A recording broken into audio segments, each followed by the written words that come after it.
De visual provocativo, estilo moderno e muitos equipamentos de comodidade e segurança na sua versão topo de linha, muitos diziam que faltava ao Peugeot 208 um motor a combustão que fizesse jus ao seu visual provocativo.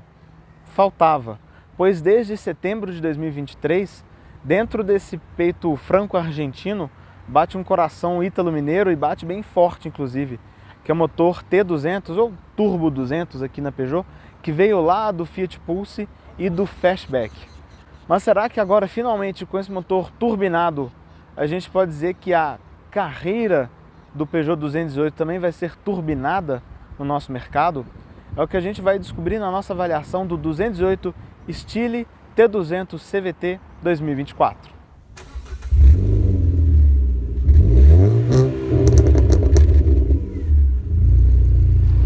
E se você for comprar um carro usado seminovo, não deixe de usar o serviço de consulta veicular da Olho no Carro. E com o cupom de desconto do DriveOn você ainda garante 15% de desconto em todas as consultas. Link na descrição do vídeo. Lançado em setembro de 2020 aqui no Brasil, a segunda geração do 208 nunca teve uma missão muito fácil. Além de substituir, obviamente, a primeira geração do 208, que foi um carro que teve um razoável sucesso de vendas, a Peugeot queria com ele elevar um pouquinho o padrão de seus produtos, melhor nível de equipamentos, trazendo um público mais sofisticado para dentro da linha. O problema, como a gente sabe hoje, quase 4 anos depois do lançamento, é que a linha muito limitada, especialmente em termos de motorização e câmbio, não atendia muito bem esse objetivo. Então, pouca coisa depois, com o surgimento, a consolidação da Stellantis, o casamento entre a FCA e a PSA, o 208 foi revisitado de maneira bem extensa. Então ele recebeu motor Fiat, recebeu câmbio Fiat, como é o caso desse carro aqui, e ele também foi revisitado em todo o reposicionamento de mercado. Então o lado Fiat do casamento Stellantis aproveitou do seu know-how de vendas diretas para dar uma bombada nesse índice aqui para o 208. Aí sim a gente começou a ver esse carro de maneira mais recorrente nas ruas. Mas hoje a linha está bem mais diversa. Então, com motor 1.0 e câmbio manual de 5 marchas, a gente tem duas versões, a Like e a Stile. Com motor 1.6 16 válvulas, que ainda não foi descontinuado, e apenas o câmbio automático de 6 marchas, a gente tem a versão Road Trip. E aí, quando a gente olha para as versões com motor turbinado e câmbio CVT, a gente tem a Allure de entrada, a Stile intermediária e a gente tem a Grife topo de linha. Isso pensando só nas versões com motor a combustão.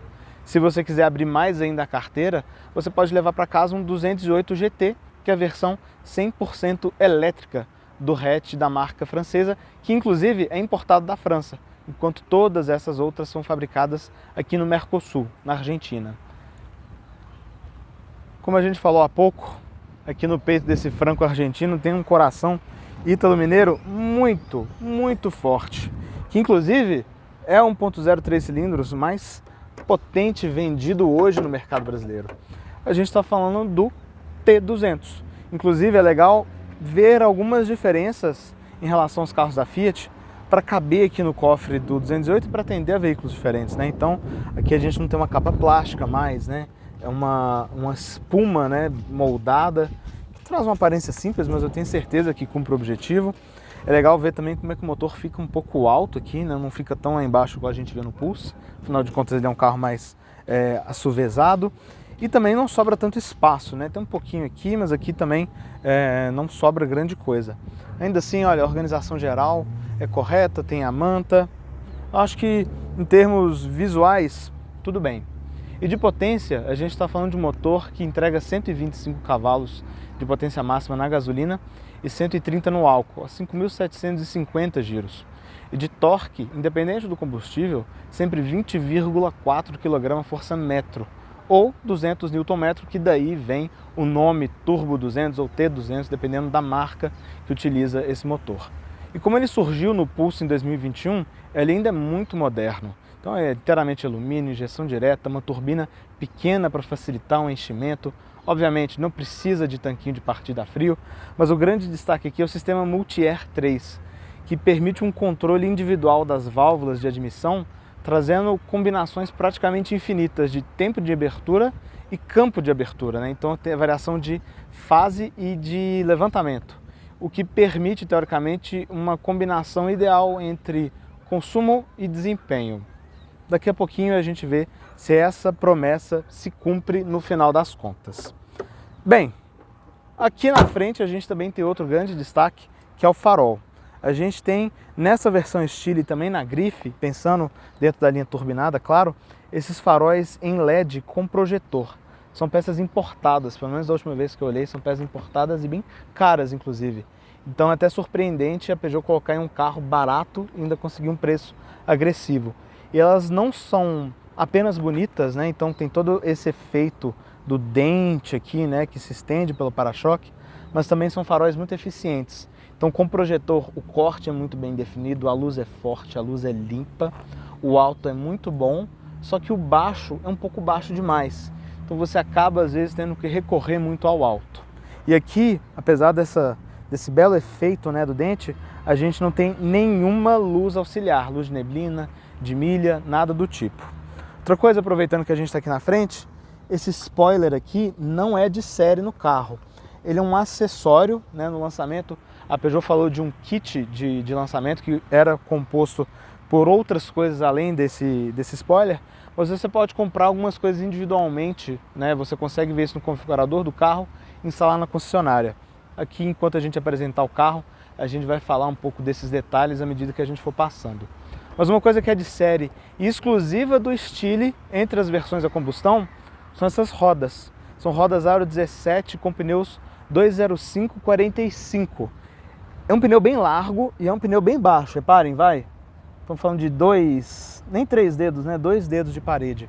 Então você precisa de um certo cuidado quando você pensa em buracos e coisas do tipo, porque mesmo com os pneus cada vez mais resistentes, ainda é um perfil muito baixo, até muito mais baixo do que eu acho que faça sentido para esse carro.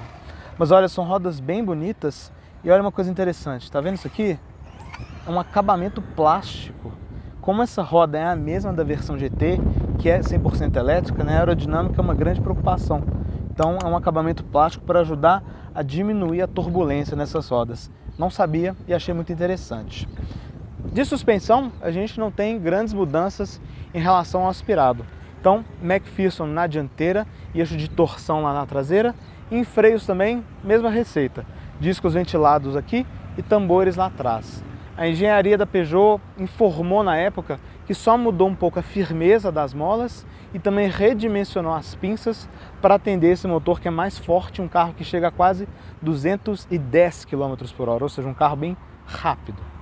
E ele é bem rápido e também não é tão grande, está bem dentro da média da categoria. É um carro de 4,5 metros de comprimento, 2,53 metros de entre-eixos, 1,73 m de largura e 1,47 m de altura. Então um carro, apesar dele parecer pequeno para alguns, ele é até bem parrudinho. A medida que eu achei de vão livre é de apenas 13 centímetros. Não sei, acho que no olho aqui pode ser mais. A gente não teve nenhum problema com valeta, lombada, nada do tipo, como a gente vai mostrar daqui a pouquinho na nossa volta. Aproveitando que a gente está aqui de lado ainda, aquela saia também é um item, um acessório que você instala em concessionária, assim como esse spoiler aqui na traseira, né? Então forma todo esse kit ao redor do carro. Outra coisa que também é um acessório que você coloca por fora, né? Você pode colocar por fora, é essa ponteira de escapamento esportiva, tá vendo? Não muda o ronco, não é um escapamento trabalhado, não, nada do tipo. É só a ponteira, né? Para dar um visual um pouquinho mais invocado. E aqui, claro, né? O logotipo Turbo 200. Em termos de plataforma, a gente tem aqui a CMP, que é uma plataforma modular do grupo Stellantis, que inclusive fez a sua estreia na América Latina justamente aqui com o 208. Pouca coisa depois, inclusive, do carro ter sido lançado lá na Europa. Então, muita gente com certeza imaginava que isso traria bons resultados em testes de impacto, mas infelizmente não é o que aconteceu. Esse carro foi avaliado pelo Etienne Kepler e recebeu apenas 2 estrelas nos testes da instituição. E por que disso? A carroceria foi considerada instável, a estrutura foi considerada instável e incapaz de absorver maiores impactos, o que infelizmente acaba deixando a desejar, feita, né, considerada toda a pompa e circunstância que o lançamento desse carro trouxe aqui para o mercado brasileiro. Em termos de itens de segurança, né, equipamentos, a gente também não tem nada que vai muito além do obrigatório. Então a gente tem controle de tração e estabilidade, que agora em 2024 é obrigatório para todos os veículos, airbag duplo e ABS, que é obrigatório para todos os veículos desde 2014. A gente tem 5 apoios de cabeça, a gente tem 5 cintos de segurança de 3 pontos, a gente tem a fixação Isofix para cadeirinhas aqui no banco traseiro, mas fora isso, nessa versão Stile a gente tem apenas os airbags laterais. Apenas a versão grife topo de linha oferece 6 airbags, ou seja, os frontais, laterais e de cortina, até os passageiros traseiros, e também os assistentes à condução. Ou seja, aqui a gente tem um pacote bem tradicional e até abaixo de muitos dos seus principais concorrentes. Se por fora nessa versão Stile o 208 já enche os olhos, por dentro a pegada é a mesma. Todo o interior é em plástico, que é normal na categoria, não é um demérito absolutamente nenhum. Mas o mérito aqui é que a Peugeot sabe trabalhar muito bem cores, texturas, detalhes, enfim. É um carro de R$110 mil aproximadamente, que parece muito mais caro nesse ponto do que seus principais concorrentes. Então olha, no grife aqui é uma faixa espumada, aqui não. Mas ainda assim, olha que belo efeito visual que esse material traz, um revestimento sintético. Aqui a gente tem detalhes prateados, um black piano, a gente tem uma textura correta do painel, tá vendo? Aqui todo esse black piano ajuda, né, a trazer uma impressão maior de sofisticação, ainda que seja uma solução já um pouquinho batida, que traz reflexos, funciona muito bem aqui. Todo o desenho também ajuda bastante nisso, então não é só sobre materiais, é também sobre visual. E é um carro que com certeza passa uma impressão de ser de uma categoria superior à que ele realmente pertence. Então a Peugeot trouxe muito bem a expertise de 3008, 2008 europeu de nova geração, aqui para o 208, e isso realmente traz uma diferenciação muito eficiente em relação aos outros carros. E parte dessa diferenciação passa também pela solução do iCockpit, que é um pouco polêmica. E por que polêmico? O iCockpit consiste nessa solução de você visualizar o painel de instrumentos acima do volante. Então quem gosta de dirigir numa posição mais alta de volante acaba tendo essa limitação. Mas claro que o volante tem regulagem de altura e de distância, né? Algo que é obrigatório com essa solução.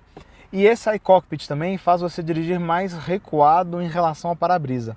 Então você acaba prejudicando o espaço de quem vai atrás, como a gente vai ver daqui a pouquinho, e também traz uma sensação diferente aqui dentro. É um carro que você não fica exatamente apertado, mas ele não passa a mesma grande sensação de amplitude como alguns de seus concorrentes fazem. Então acho que é uma solução bem ame ou odeie. É bonito, é muito bonito, mas funcionalmente falando, eu não tenho certeza se é a melhor. O painel também passa um pouquinho por isso, mas vou entrar nesse mérito daqui a pouquinho. Continuando aqui em relação à posição, olha, os pedais são bem centralizados em relação ao volante, o banco também é bem centralizado em relação ao volante, então nada de deslocamento aqui, como acontece, por exemplo, no City e no Yaris, que são carros com volante bastante deslocado. Não, aqui a gente vai bem. A gente tem uma prancha aqui para apoiar o pé, que também é bastante correta, né? Um quarto pedal. Acesso aos pedais tranquilo, né? Aqui 2 pedais apenas, isso facilita um pouco. A gente tem esses tapetes especiais dessa versão Stile, que também ajudam nesse visual. Os bancos têm um comprimento bem correto, não são bancos curtos, acho que apoiam muito bem as coxas. O apoio lateral também é bem correto. O apoio lombar, não sou muito fã dele, eu acho que talvez faça um ponto de pressão no lugar que não seja o ideal, mas o que me incomoda mesmo são 2 pontos. Primeiro, o apoio de cabeça é daqueles que empurra um pouco o seu pescoço. Então eu sou o tipo de pessoa que gosta de dirigir com um banco mais ereto. Aqui acaba não sendo ideal justamente por causar uma tensão aqui na nuca. Não gosto. E outro ponto que com certeza todo mundo vai achar negativo, o cinto de segurança não tem regulagem de altura, nem para o motorista e nem para o passageiro. Esse infelizmente é um traço comum em carros franceses já há muitos anos. Então acho que isso acaba prejudicando dependendo aí do seu tipo, da maneira como você gosta de dirigir.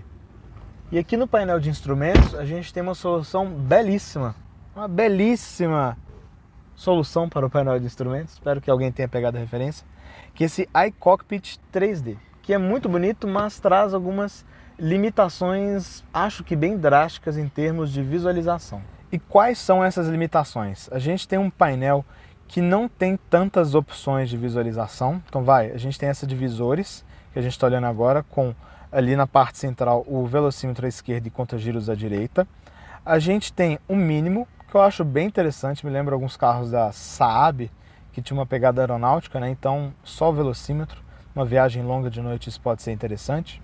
A gente tem o pessoal 1 e o pessoal 2, que são configuráveis a partir da central multimídia. Mas o que muda? Só aquela informação que você está vendo ali de rádio. No pessoal 1 você escolhe entre mídia e conta-giros, e no pessoal 2 entre conta-giros e computador de bordo. Então acho que realmente é algo que deixa muito a desejar. E o que é interessante comentar também, apesar do volante multifuncional, para navegar pelas informações do computador de bordo, você ainda precisa recorrer à haste aqui, a ponta, né, o botão na ponta da haste do limpador. E o computador de bordo também não é dos mais completos. Trajeto 1, trajeto 2 e uma informação instantânea. Falta aqui, por exemplo, uma terceira medição de desabastecimento, por exemplo. Falta uma medição aqui de quanto tempo você está naquele percurso. Então acho que isso acaba deixando a desejar. Outra coisa que me incomoda muito aqui também, apesar de ser esteticamente bonito, é esse efeito paralaxe em 2 planos. Então acho que o Lucas está pegando um pouquinho mais inclinado, talvez vocês tenham um pouquinho de distorção, né, em relação a cada plano, mas traz um efeito 3D que é muito legal para uma tela de celular. Quem não lembra de uma atualização velha do iPhone que trazia isso, mas para um painel de instrumentos não acho legal. E outra coisa, reparem como o menu é lento, como você perde tempo com animações. Você muitas vezes quer só fazer uma conferência rápida de outra informação, mas olha, as animações são lentas, elas não são tão fluidas assim, e a visibilidade dessa tela sob luz forte também não é das melhores. A gente inclusive teve até um probleminha de ângulo aqui para poder achar um que mostrasse bem essa tela. Então acho que aqui a gente tem um potencial desperdiçado com uma tela que não permite muitas opções de informações, mudança de cores, por exemplo, uma definição maior ali de caracteres, um melhor brilho. Ela é bonita sim, mas em termos funcionais ela deixa muito a desejar. E aqui na tela principal, inclusive, a gente tem mais um exemplo. Ali dentro do medidor do nível de tanque, a gente tem um indicador de alcance. Tá vendo? Está indicando ali agora 300 km de autonomia. Então quando eu aperto aqui na beirada, entra uma outra informação por cima dela, tá vendo? Que é de informação de consumo instantâneo, trajeto 1 e trajeto 2. E quando eu solto o dedo, vocês imaginam que a informação vai continuar no painel, né? Não, ela some. Então seria interessante, por exemplo, se dentro daquela tela de alcance eu conseguisse deixar travado alguma dessas informações. Infelizmente não é o caso. Aqui a gente tem uma central de 10 polegadas já bem conhecida de outras avaliações que a gente fez do 208. Inclusive, em uma das nossas avaliações, essa central travava com muita frequência e por completo, a ponto dela se tornar totalmente inutilizável. Aqui a gente teve pequenos episódios muito esporádicos, muito raros, e nada, absolutamente nada tão grave assim. Foi o caso apenas de desligar o carro, ela volta ao comum logo em seguida. E a gente não tem tantos recursos aqui, tá vendo? Então, controle de tração, sensor de estacionamento, limpador traseiro acionado em ré, um check que você dá o comando aqui, mas ele só informa no painel de instrumentos, o que é muito peculiar. Configuração de relógio, exibição, conexão de telefone, configuração de áudio. Acho que é uma central muito simples, ela não traz nenhum recurso de conectividade, então ela não tem internet própria e ela também não tem a possibilidade de baixar aplicativos a partir de roteamento de internet, igual a gente vê na Volksplay, por exemplo. Mas, em contrapartida, isso traz uma usabilidade fácil. Porém, tudo é touch, a gente não tem nenhum comando giratório, né? No 3008, por exemplo, aqui na linha dos botões tecla, a gente tem um comando giratório para o volume. Aqui você é refém do comando touch. Espelhamento sem fio, sem problemas, uma qualidade bem correta de tela. Eu acho que aqui, como é bem relacionado ao celular, a gente não tem nenhuma limitação, né? Então tudo bastante fácil de usar. Só que mais uma vez a gente tem outra limitação quando você pensa na configuração dos comandos de ventilação. O ar-condicionado é automático de uma zona só.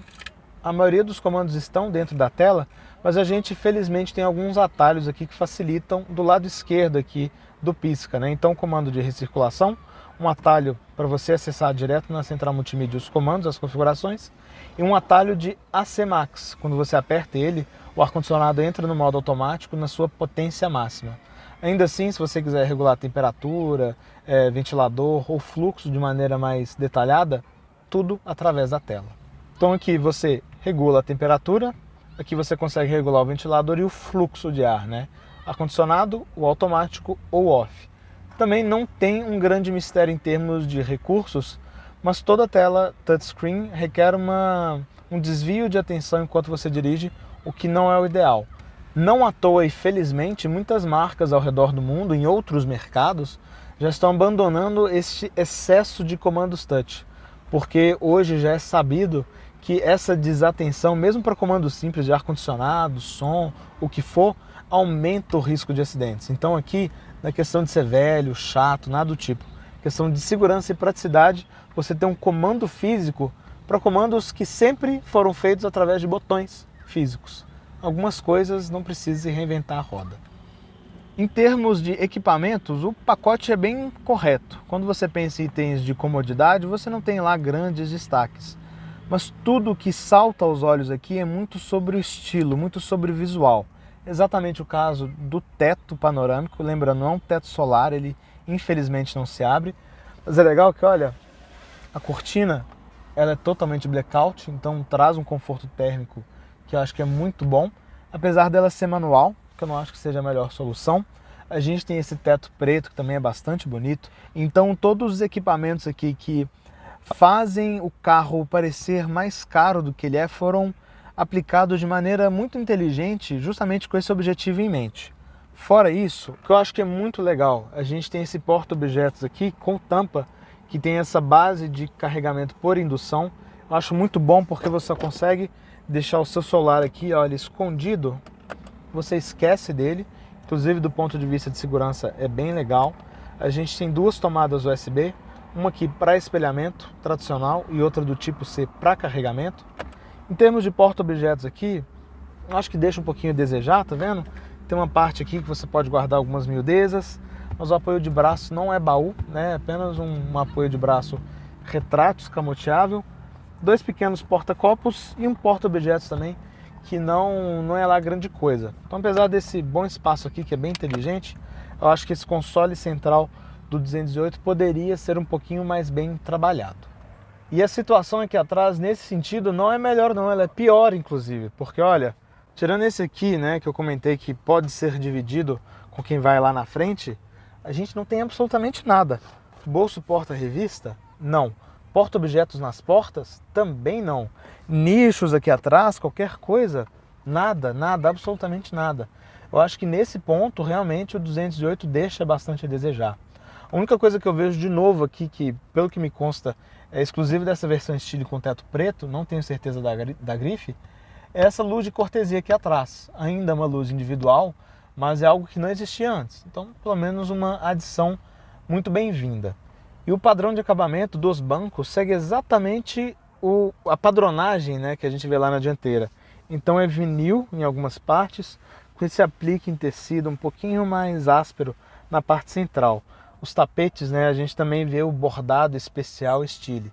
Então, apesar de ser um interior que deixa a desejar em porta-objetos, pelo menos em termos de ambientação, acho que é bem correto.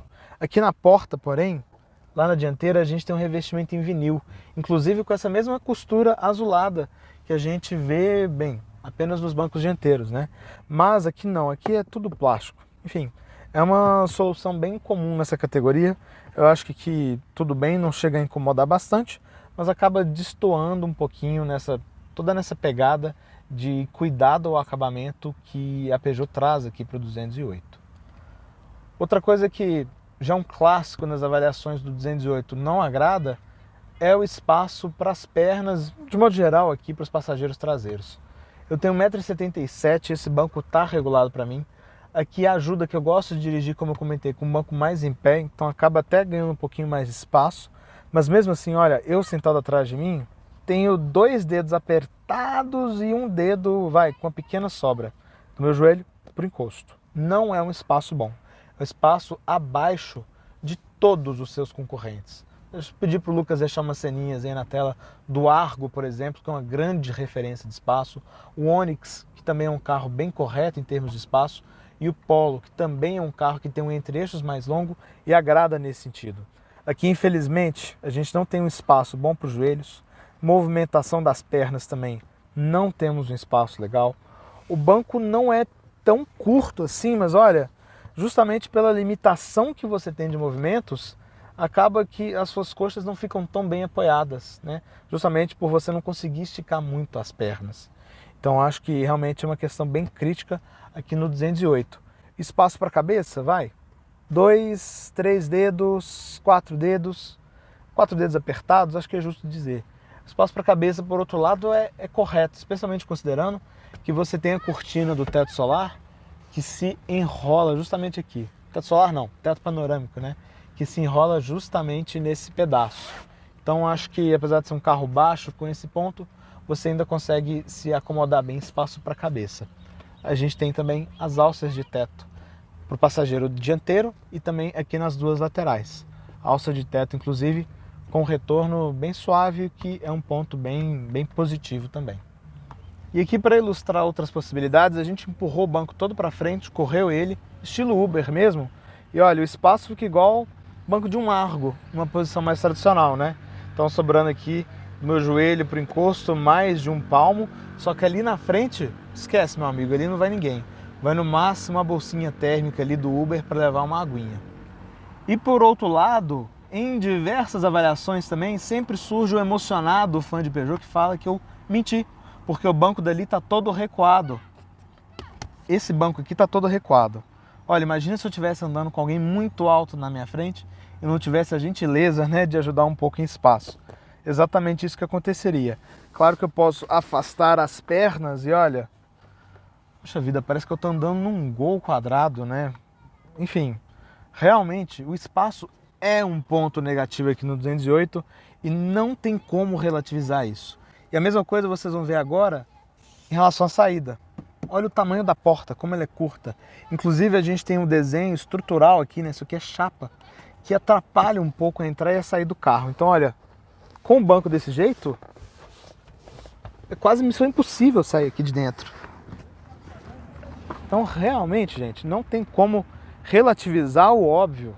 A porta é curta, o entre-eixos não é curto, mas o espaço é limitado, principalmente por conta dessa solução do iCockpit, que joga o motorista para trás, joga o passageiro dianteiro para trás e acaba afetando muito o espaço aqui na segunda fileira de bancos.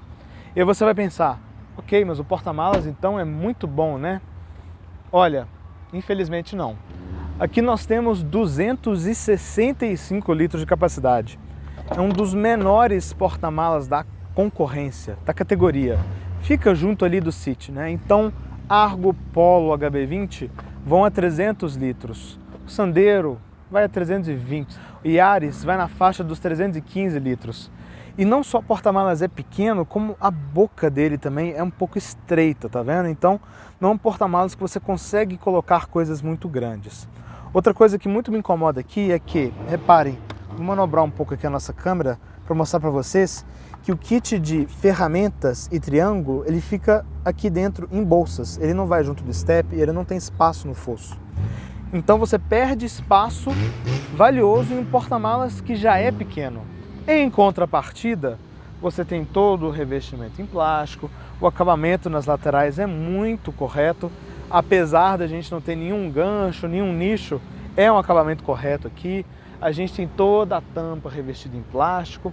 E outra coisa que eu também acho que é muito crítica, o banco é inteiriço, em todas as versões do 208. No passado você tinha o banco bipartido na versão grife, hoje nem isso mais, infelizmente. E outra coisa também, o step é provisório. A gente está falando de um step aqui na medida 125/80. Então é um step bem fininho. Lembrando que os pneus de rodagem são 205/45. Então a gente tem uma diferença expressiva de medida, que também se traduz uma diferença expressiva de comportamento com a step. E aí você vai me falar, tudo bem, o porta-malas é pequeno porque o tanque é grande. Não. O tanque é de 47 litros. Não dá para dizer que é pequeno, né? O Argo tem 48, por exemplo, agora o Polo vai a 49, o Onix fica na faixa dos 44. Mas no final das contas, essa solução do iCockpit é bonita, salta aos olhos, é diferentona, mas ela cobra, ao meu ver, um preço muito alto, seja para quem vai na frente, seja para quem vai na segunda fileira, ou seja até para quem vai no porta-malas. Então realmente é um carro muito sobre o visual e não tanto sobre o racional.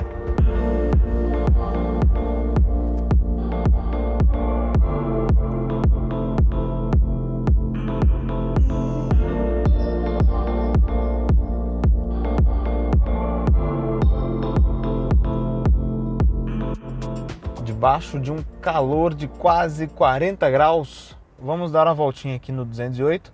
E agora que a gente está de volta no nosso cenário mais comum de testes, vou aproveitar que a gente está num lugar tranquilo para mostrar para vocês o delay do acelerador. Então eu não estou saindo com o motor cheio, não tem aquela história, o carro demorou para responder porque ele estava preservando a transmissão. Não, estou saindo com o motor vazio.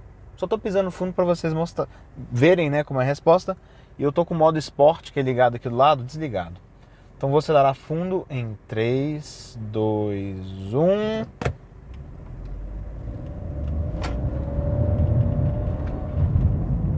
O carro demora um pouquinho, ele precisa pensar um pouco até ganhar um pouquinho mais de fôlego de resposta.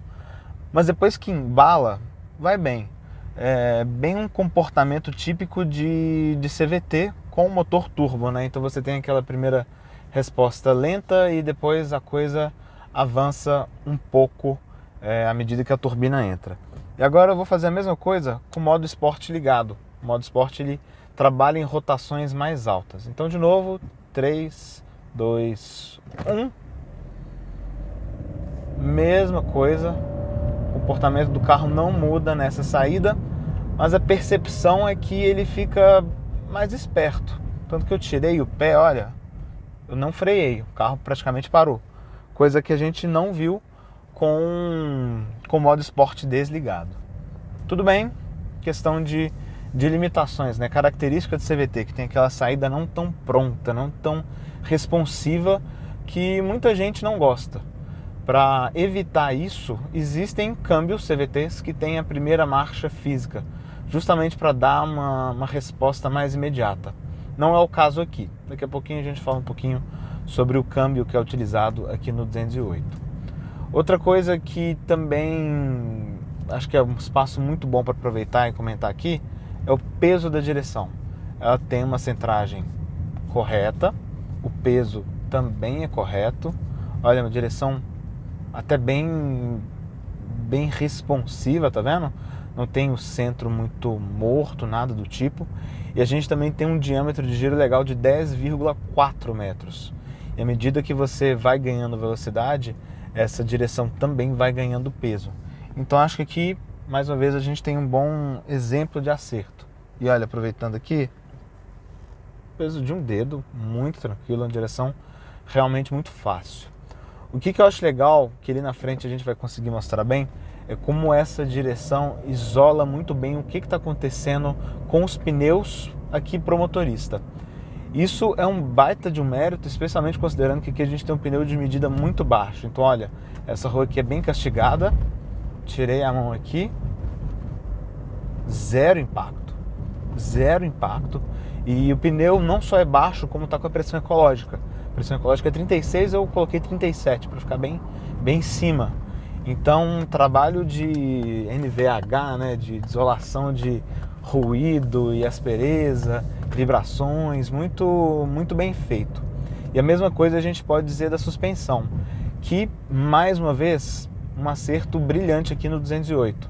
A gente já viu no Griff 1.6 um bom acerto, o Stile um pouquinho mais solto, então acho que é um carro que pode não ser o ideal aí para altíssimas velocidades, vamos dizer assim, e nem é a proposta, mas aqui com essas molas um pouquinho enrijecidas, É um carro que tem um comportamento muito legal em estrada mais travada, é um carro muito correto de comportamento em estrada, é um carro que ainda assim tem um rodar muito confortável em cidade, mesmo nesses pisos degradados, mesmo com esse pneu de perfil baixo. Não tem problema nenhum em valeta, não tem problema nenhum em lombada, rampa de garagem, nada do tipo. Você consegue usar o carro com tranquilidade absoluta nesse sentido. E é até um pouco perigoso no sentido de você tem tanta tranquilidade, um rodar tão relaxado aqui, que você pode esquecer que são pneus de perfil baixo. Então você ainda precisa tomar um cuidado em relação a buracos. Vamos aproveitar que está vazio. Pisei fundo em 3, 2, 1. Mais uma vez uma certa hesitação, mas olha, depois que vai, realmente ele vai com sobra. Desempenho com certeza é um ponto alto desse carro. De acabamento, também é um carro agora com quase 7.000 quilômetros, né? Realmente não há muito o que se escutar, mas é interessante notar como em rampa de garagem, algumas valetas, ele torce, e torce bastante, o que é bem inesperado para um carro moderno que tem uma plataforma que também é moderna, né? A CMP. Inclusive agora, acabei de escutar ele instalando aqui na coluna central. Então é um ponto que chama atenção e é inesperado. Já tinha notado em outros 208, mas nesse aqui me chamou mais a atenção. Responsividade dos freios. Olha, não é um pedal firme igual a gente vê num Polo, por exemplo. Não. Pedal que você acaba precisando de um pouco de curso para ele ter resposta, mas não senti falta de capacidade de frenagem em momento absolutamente nenhum. Acho que aqui é um ponto que está bem acertado. É uma questão de adaptação, né? Se você já veio de outro carro, essa questão do pedal, mas bem rapidamente você já entende qual que é a força da pegada. Então acho que nesse sentido está tudo bastante ok. E o câmbio, como eu comentei, um CVT, que é fornecido pela Aisin, que é uma subsidiária da Toyota, com 7 marchas virtuais. Muita gente gosta de falar de marchas simuladas, mas são marchas definidas, né, pelos pontos de variação das correias do CVT. Então, o que a gente tem aqui? No D, é um carro que funciona num modo CVT absolutamente tradicional. Você vê que ele tenta privilegiar rotações ali mais baixas para diminuir ruído, diminuir consumo. E quando você usa o modo manual, inclusive a gente não tem as aletas aqui atrás do volante, as trocas são apenas pela manopla, as relações ficam mais curtas. Então, por exemplo, em rodovia a 120, em D, você fica ali na faixa dos 2.400, 2.500 giros. Em sétima marcha, você fica um pouquinho acima, na faixa de 2.600, 2.700. Infelizmente, a leitura do conta-giros aqui não é muito clara, como a gente viu. Então, se você está buscando um carro mais responsivo, você pode usar o modo Sport e as trocas manuais. Se você quer só deixar o carro fazer o trabalho por você, o modo D atende muito bem. Tem todas as benesses de um CVT, né? Essa busca constante pelo baixo giro, mas infelizmente em alguns momentos o giro acaba subindo demais, acaba que você não consegue aproveitar tanto a boa pegada embaixo que esse motor oferece. E de consumo, no final das contas, né? Como que ficou nessa semana nossa de teste? Infelizmente, o motor T200 não tem um histórico dos melhores nas nossas avaliações. Não que seja um motor ruim, não é isso, mas é um motor que ele acaba gastando mais do que se espera e mais do que alguns de seus concorrentes diretos, se não todos. E aqui não foi diferente. Então, com gasolina, todos esses números com gasolina, sempre dentro da cidade de São Paulo, a gente está num período de férias, às vezes a gente consegue uma condição mais leve, mas com trânsito bem pesado, a gente ficou na faixa ali dos 5,5 km por litro. No trânsito médio, na faixa dos 8 km por litro. Trânsito bem leve, aproveitando de avenidas a 50, sem impedimentos, num domingo de manhã, por exemplo, na faixa dos 11 km por litro. Em vias expressas, você consegue chegar até 16. Exemplo, as marginais São Paulo, marginais Tietê e Pinheiros aqui em São Paulo. E isso andando sempre entre 70 e 90. Em rodovia, andando a 110, 120, com ar-condicionado ligado, Castelo Branco tem algumas subidas longas, algumas descidas que também ajudam. É um carro que fica na faixa dos 16 km por litro. Então, com certeza vai ter gente falando, nossa, mas pelo tanto que anda, é um consumo excepcional. E de fato é um carro que anda bem, mas os seus concorrentes todos andam pouca coisa a menos, se não igual, entregam um consumo razoavelmente superior. Então me parece que nessa relação de perde e ganha, o 208 perde mais em consumo do que ganha em desempenho. Então eu acho que esse é um ponto que deveria ser melhor aqui no hatch franco-argentino com coração ítalo-mineiro. O 208 é um carro de grandes paixões e alguns diriam talvez grandes decepções. E por que disso? Bem, os nossos pontos positivos e negativos vão ajudar a explicar bem. E o primeiro ponto positivo, definitivamente, é a suspensão. É um ponto que eu me lembro da gente ter destacado como um grande ponto positivo na nossa avaliação do Griffe 1.6 lá em 2021 ou 22, se eu não me engano. E aqui é muito bom ver que, mesmo com essas molas um pouquinho mais firmes e com essa roda maior, esse pneu mais baixo, a gente tem um carro que tem um comportamento ainda muito correto, uma presteza de direção muito agradável e que ainda consegue trazer um rodar relaxado, mesmo num piso tão degradado como o nosso aqui na cidade de São Paulo. Então, mais uma vez, um belíssimo acerto aqui pelas mãos da Peugeot e do Grupo Stellantis como um todo. Segundo ponto positivo, que também é muito bem falado, bem visto por outras avaliações aí no segmento, é o desempenho. A gente está falando do 1.0 3 cilindros mais potente e mais veloz do mercado hoje. Alguns testes por aí dão um número de 0 a 100 na faixa dos 8 segundos.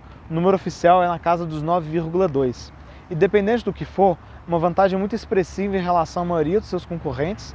E lembrando, se você quer um carro mais rápido do que esse, um hatch mais rápido do que esse, uma marca generalista, você não tem muito. Você vai para um Pulse, que é um SUV, um hatch mais assuvezado, que tem a versão Abarth, que é realmente muito mais rápida. Você pode ir para um C4 Cactus, que tem motor 1.6 THP, mas ainda um hatch médio assuvezado. Realmente dois carros de excepcional desempenho, mas aqui, poxa vida, para 1.0, realmente um baita destaque. Terceiro ponto positivo, acabamento. Algo também que a gente vê de maneira rotineira aqui nas avaliações da Peugeot. É tudo em plástico. Sim, claro, isso não é problema nenhum, toda a categoria é desse jeito, mas aqui a gente tem um trabalho muito legal de cores, texturas, apliques, justamente para trazer uma impressão de sofisticação muito maior do que a gente vê do que em todos os seus concorrentes. Então é um trabalho que a Peugeot faz muito bem e acho que isso merece ser aplaudido de pé. E aqui a gente está trazendo um quarto ponto positivo ainda. A gente está até quebrando o nosso padrão aqui um pouquinho, porque a gente entende que tem um ponto que também merece ser muito destacado, que é justamente a questão de equipamentos. Como a gente mostrou, de comodidade, acho que ele está bem situado na categoria. Mas quando você fala em equipamentos estéticos, no que ajuda a construir o visual dessa versão, a gente tem as rodas Aro 17, a gente tem esse teto solar panorâmico, a gente tem os faróis em LED, a gente tem os tapetes especiais, a gente tem o acabamento diferenciado dos bancos, enfim. É um carro que, do ponto de vista, lembrando, equipamentos não é só sobre comodidade, é muito sobre um fator imagético, até diria. Então acho que aqui a gente também tem um ponto positivo para o 208, considerando o preço desse carro e o que a concorrência oferece. Mas é claro também que nós temos pontos negativos que eu acho que são também muito críticos. Assim como os pontos positivos são muito positivos, os negativos também são muito negativos.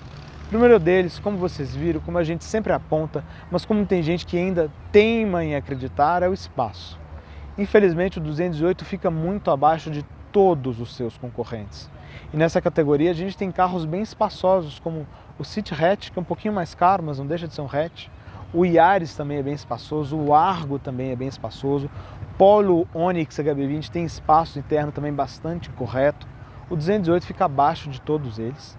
Então esse é um ponto que não tem como relativizar, é bastante negativo aqui. O segundo, também muito relacionado a espaço, é o porta-malas. A gente está falando de 265 litros. É menos do que tinha um Gol dos anos 90, que é na faixa dos 280, 290. É menos do que um Kwid oferece hoje com 290, do que um Up tinha com 285 litros. É menos não só do que esses carros que você pode achar que eu citei aleatoriamente, não, mas é menos do que todos os seus concorrentes. Então, mais uma vez, espaço interno não é legal, porta-malas não é legal, tudo isso por conta dessa solução do iCockpit. Bonita, mas que acaba cobrando o seu preço. E o terceiro ponto negativo, que também é algo rotineiro nos carros que a gente avalia com essa motorização, é o consumo. Ele também fica muito abaixo dos seus concorrentes, inclusive a gente já testou por aqui. Polo, HB20, Onix, todos 1.0 turbo, a gente já avaliou e todos eles tiveram um consumo muito correto e até muito merecedor de aplausos, o que não é o caso aqui do 208. A gente encontrou um carro que bebe mais do que eles, bebe mais do que esperado. Óbvio que existe a contrapartida do desempenho, mas no final das contas, o que você ganha em desempenho em relação à concorrência é muito menor do que você perde em consumo também em relação à concorrência. Então é um ponto que, infelizmente, acho que vai perseguir esse motor aí, pelo menos até uma primeira grande revisita de projeto. E bem, voltando à nossa indagação lá do começo do vídeo, era o motor turbo que faltava para turbinar as vendas do 208? Olha, Lucas me disse uma coisa que eu acho que faz muito sentido. O cara que gostava do 208 antes, ele vai continuar gostando do 208 e agora vai ter um argumento a mais, que é o desempenho. Acho que é só um argumento a mais. Mas quem não gostava do 208 por conta desses pontos negativos que a gente trouxe, olha, o motor turbo não vai mudar nada nesse cenário. Então é uma motorização nova, bem-vinda, merecida, um carro que de fato merecia um motor mais forte. Lá no lançamento muita gente falava do 1.2 PureTech Turbo, veio o motor Fiat, tudo bem quanto a isso, tudo ótimo, mas não muda com quem esse carro fala. E apesar dele ter muitos concorrentes diretos, ele não tem concorrentes diretos. É um paradoxo, né? Por quê? Ele tem concorrentes hatches 1.0 automáticos na faixa de 110 mil. Mas nenhum deles oferece um pacote nessa mesma pegada do 208. Um pacote que é tão sobre visual e tão pouco sobre aspectos práticos e racionais. Então, se você não liga para esses pontos negativos que a gente trouxe e gosta do 208, poxa, vai na fé, é um carro muito gostoso de dirigir. Toda a experiência do iCockpit meio videogame tem o seu valor, apesar de ter os seus lados negativos. Não é um carro ruim de maneira nenhuma, mas se tudo isso te incomoda muito de espaço, consumo, você precisa de um carro mais econômico, se você é uma pessoa que preza mais pela segurança, poxa, acho que o 208 talvez não seja o seu carro. E mais uma vez, motor não muda isso. E parece que a leitura do mercado não é muito diferente, porque desde o seu lançamento já foram, outubro, novembro, dezembro, janeiro, quase 5 meses agora, e não me consta que o carro tenha mudado muito o seu patamar de vendas. Talvez nesse ponto a Stellantis esteja sendo vítima do seu próprio sucesso na frente de vendas diretas. Afinal de contas, o 208 ganhou muito terreno em locadoras, ganhou muito terreno entre os 1.0 aspirados ali, também com a versão Stile, e talvez esteja rolando alguma dificuldade de penetração numa categoria mais alta. Não sei, pode ser, é uma teoria. Mas, ainda assim, um carro que valeu a pena revisitar, um carro gostoso de dirigir e um carro que, se você estiver começando do zero uma busca nessa categoria, vale a pena conhecer. Então, se você tiver uma concessionária Peugeot perto de sua casa, conheça. Se você já tiver decidido pela compra do seu carro na concessionária Peugeot, eu sei que rolam promoções muito frequentes, talvez você consiga uma condição ainda melhor, que talvez atenue esses pontos negativos, se para você for algo manobrável. Enfim, mais uma opção, uma categoria que está muito bem recheada e muito bem fornecida. E assim encerramos a nossa avaliação aqui do 208 Stile. A gente se vê no próximo sábado ao meio-dia aqui no Drive On com mais uma avaliação e quinzenalmente às quartas-feiras no nosso canal internacional, onde o Lucas e o Hudson trazem vídeos ao redor do mundo na boa e velha língua materna, mostrando como são os carros, os hábitos de dirigir, enfim, o mundo automotivo em outros países.